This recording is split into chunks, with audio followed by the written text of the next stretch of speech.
बिहार विधानसभा चुनाव को लेकर उत्तर प्रदेश में भी सियासी हलचल तेज होती जा रही है। यूपी में एनडीए के सहयोगी और कैबिनेट मंत्री ओम प्रकाश राजभर भी अब बिहार में एंट्री लेने वाले हैं।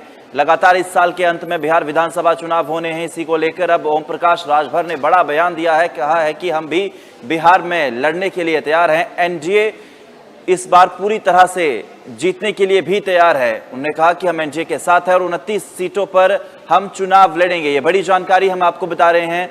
बिहार विधानसभा चुनाव को लेकर यूपी की सियासत भी लगातार गर्माती जा रही है। कैबिनेट मंत्री और यूपी में एनडीए सहयोगी ओम प्रकाश राजभर ने ये बड़ा बयान दिया है।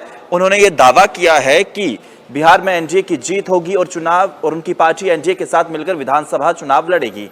ओम प्रकाश राजभर बुधवार को सुल्तानपुर के इसोली में आयोजित रैली में शामिल हुए थे, जहां उन्होंने प्रधानमंत्री नरेंद्र मोदी के 75वें जन्मदिन पर 75 किलो का केक काटा। जिस दौरान उन्होंने सभा को संबोधित करते हुए कहा कि सुहेलदेव भारतीय समाज पार्टी बिहार में एनडीए गठबंधन के साथ मिलकर चुनाव लड़ेगी। इसका मसौदा भी तैयार हो चुका है। ओम प्रकाश राजभर ने कहा कि बिहार में एनडीए की सरकार बनेगी और हम एनडीए के साथ मिलकर चुनाव लड़ेंगे। उन्होंने इंडिया गठबंधन पर भी हमला किया, कहा कि एनडीए के सामने इंडिया गठबंधन के लोग टिक नहीं पा रहे हैं। वहां की जनता ने कांग्रेस को भी झेला है और आरजेडी को भी झेला है।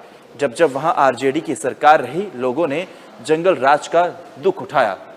बता दें कि ओम प्रकाश राजभर भी एनडीए के साथ बिहार विधानसभा चुनाव लड़ने की तैयारी में जुटे हुए हैं।